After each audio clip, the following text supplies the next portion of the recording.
Yo creo que va a ser rico cuando, bueno, también Pablo, Ana y Jaime, no digo respondan a las inquietudes, porque acá la idea no es ni parapetarse en las cosas que uno hace, ni tener una actitud de necesidad de dar respuesta a cosas que claramente en los hechos no tienen las respuestas correctas. Yo le decía ahora a Jaime, hace 10 años esta conversación no tenía lugar.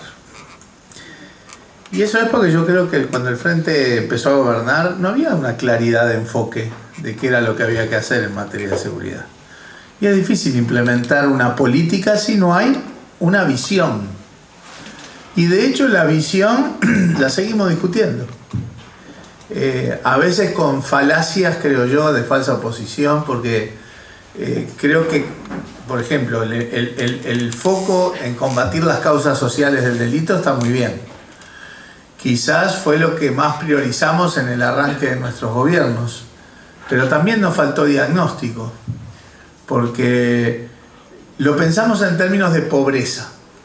Si baja la pobreza, bajará el delito. Estoy caricaturizando, obviamente, ¿no? La pobreza bajó un montón. El problema es que no era esa pobreza la que condicionaba el delito. Y ahora estamos reformulando en términos de fragmentación social. Es ese territorio que cada uno de ustedes describía, ¿no?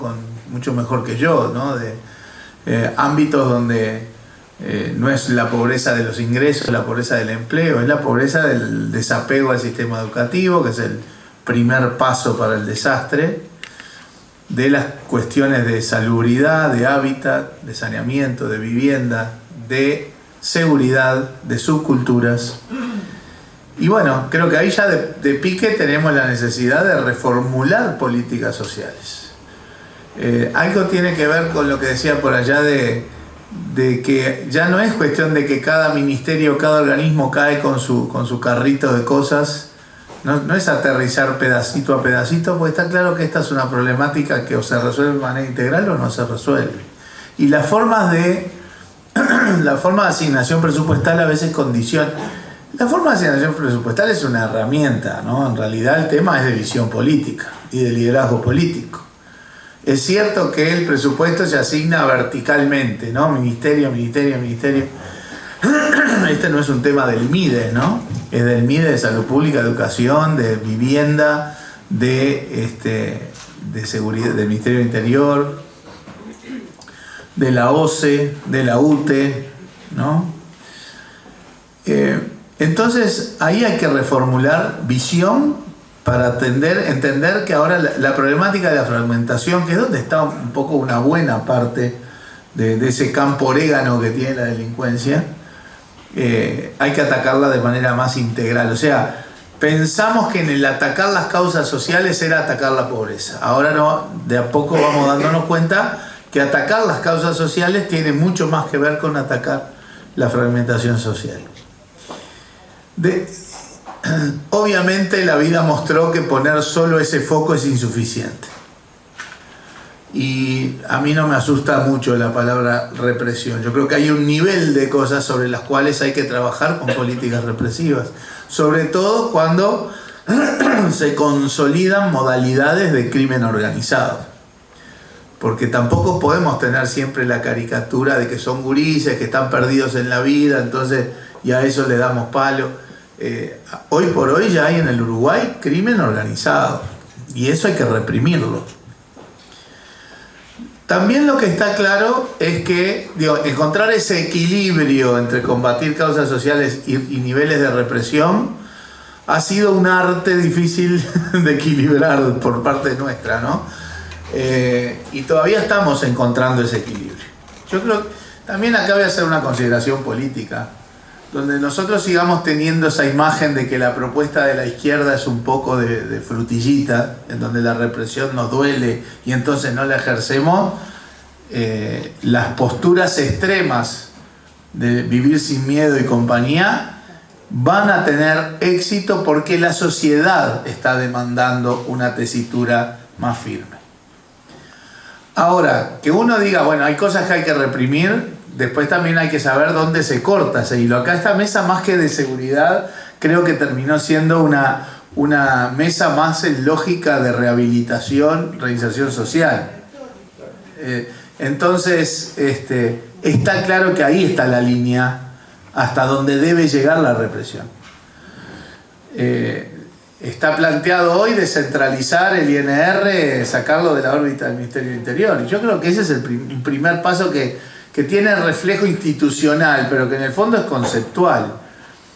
La policía manejaba las cárceles desde que Pacheco pensó que había que sabía cómo hacerlo y podía volver a hacerlo. En el año 71 quita las cárceles de la órbita de Educación y Cultura y la pasa en el marco del avance represivo, ahí sí, a la órbita policial. Y bueno, la policía tiene vocación institucional para prevenir y combatir delitos. La rehabilitación es una cosa completamente diferente.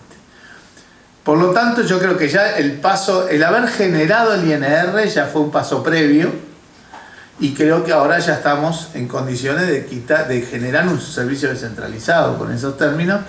Y bueno, las líneas de comunicación, o sea, el ministerio de referencia podrá ser Educación y Cultura, habrá que también cambiar un chip en Educación y Cultura, pero en todo caso es menos relevante. No es que sea un ministerio el que defina esa política y la operación de las cárceles, sino que lo haga el servicio descentralizado.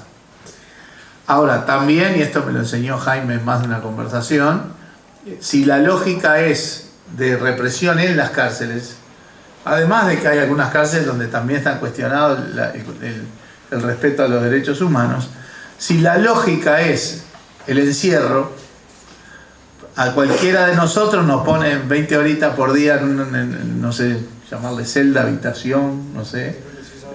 Ah, bueno. Ninguno va a salir muy rehabilitado, ¿no? Y bueno, un poco también lo que me enseñó Jaime alguna vez es que las experiencias como las del polo industrial parten de una filosofía diferente, de entender que sí, la gente está privada de libertad, pero en ese marco tiene que tener una vida, ¿no? De poder trasladarse, interactuar, tener preocupaciones cotidianas, de empleo, de trabajo. Y ahí también yo agrego otro punto de lógica de rehabilitación, que es que si un delincuente entra adicto a la cárcel y sale adicto de la cárcel, las chances de reinserción son ínfimas. Entonces me pregunto, porque a veces dice, bueno, está, no sé, el portal amarillo, esto, lo otro, que está, pero son de dimensiones que pueden abarcar relativamente pocas personas, ¿sí? Y bueno, en la privación de libertad tenés, no sé cómo llamarle, la hotelería disponible para eso. Creo que si nosotros ponemos mucho más foco en el combate a las adicciones durante la privación de libertad, también podemos tener mejores resultados. Como decía Mónica, hay mucha gente en la calle que son ex reclusos, ¿sí? Y que están en la calle porque sus familias no los reinsertan, y obviamente, otro tema que voy a tocar después, el mercado laboral tampoco. Pero en buena medida, en muchísimos casos, el eje de esa explicación son las adicciones. Podrá haber también temas de salud mental, pero las adicciones parecen ser el foco central. También hay otra cosa que hay que distinguir, y ahí Juan Pablo es el que me pone siempre la presión en el tema que tiene que ver con la reincidencia, que a veces cuando se habla de rehabilitación, reinserción social, se lo toma como una unidad de cosas, como cuando uno dice el Albarmá Carrero, ¿no? ¿Sí? Bueno, pero rehabilitación y reinserción son dos cosas bien distintas y requieren políticas específicas para tocar temas distintos. Una persona puede rehabilitarse en la privación de libertad, como siempre han dicho, ¿no? Es tan importante esto, porque hay 11.000 presos, sí, pero según tengo entendido, 6.000 salen por año de las cárceles. Entonces, hay, digamos, ahí un foco para decir, bueno, ¿por qué de esos 6.000 vuelven 4.500? O sea, porque rehabilitación y reinserción son dos cosas distintas. Un recluso puede rehabilitarse, puede estar estudiando, puede estar trabajando. Tengo entendido que la proporción de reclusos que están haciendo estas cosas se ha incrementado sensiblemente, pero después no hay una preparación para la salida del recluso. No hay políticas que realmente, pues la sociedad a veces es un poquito contradictoria, por decirlo menos, ¿no? Le exige al recluso que se rehabilite, que estudie, que trabaje, pero después que alguien con antecedentes penales consiga un trabajo es un poco milagroso. Ahí hay que poner foco en políticas, ¿no? La rehabilitación es una cosa y cómo logramos bajar la reincidencia efectiva por la vía de la efectiva reinserción social es otra. Y ahí hay políticas para desarrollar, políticas de estímulos, en fin. Los expertos son ustedes, en todo caso. Qué bueno decir eso alguna vez, ¿no? Onda, ustedes sabrán cómo se hace. Entonces ahí es un tema muy integral, digamos. El ataque sí a las causas sociales, la represión al crimen organizado sobre todo, la rehabilitación en clave más humana y la reinserción social. Yo creo que es todo un hilo que no es factible. No vamos a resolver los problemas si no tenemos el hilo entero de todas estas cosas. Podemos estar rehabilitando y después mandar a la paliza a la gente en el sentido de que las chances de que vuelva a la privación de libertad son enormes.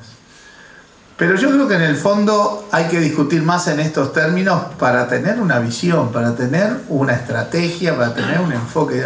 A veces me da la sensación de que esa visión no está y que en todo caso es una disputa de quién tira para el lado un poco más de represión, un poco más de humanidad, un poco más de rehabilitación, pero al final no estamos diseñando una estrategia. Y por eso reivindicaba al principio esta discusión, este tipo de conversaciones hace 8 o 10 años no estaban sobre la mesa, porque la sociedad también tenía esa lógica de, bueno, está bien, hubo un delito, lo agarraron, no me hables más de este tema, a la gente no le interesa mucho saber qué pasa después de que un juez, ¿no? Obviamente hubo muchos avances, creo que el Código en general definió mejor los roles, desnudó enormes descoordinaciones entre fiscalía, policía, justicia. Entiendo que en los últimos tiempos hay más sintonía entre policía y fiscalía. El tema de la justicia también es un tema a abordar, ¿verdad? No es fácil. Hay muchas caricaturas también que hay que ver cuántas efectivamente son así, cuántas no. Esa caricatura que tiene la gente de que, bueno, la policía hace su trabajo, agarra a los delincuentes, pero después salen por la puerta de atrás en la órbita judicial. Creo que eso hay que entenderlo mejor y ver si efectivamente es así, porque por otro lado hay casi el doble de presos hoy de los que había hace 10, 12 años. En fin, es un tema complejo, es de los temas en que nadie tiene la sellada, ¿no? En otros temas, en todo caso, ha sido la incapacidad de implementar reformas, pero en el caso de la seguridad, para mí nadie tiene la sellada, es una problemática muy cambiante a nivel internacional y por lo tanto también acá los delitos están cambiando, la forma de los delitos. Novick trajo a Giuliani y a sus asesores y a esta altura debe pensar que es la peor plata invertida en toda su campaña, ¿no? Porque los tipos seguramente los trajo con la ilusión que dijeran esto acá es todo un desastre, pero en realidad los tipos se fueron diciendo, epa, esto no está tan mal. ¿Por qué? Porque nadie tiene resuelto el tema. Y nadie tiene, ya digo, la bala, como se dice, ¿no? Para decir, bueno, mira, en realidad no lo está resolviendo porque sos una nutria. Si hicieras esto como se hizo acá o allá, esto estaría resuelto. Eso no es cierto. A veces se venden algunas situaciones de mejoras drásticas de seguridad que a veces no son tan así. No sé, yo prefiero pasarles la posta un poco a los otros compañeros de mesa.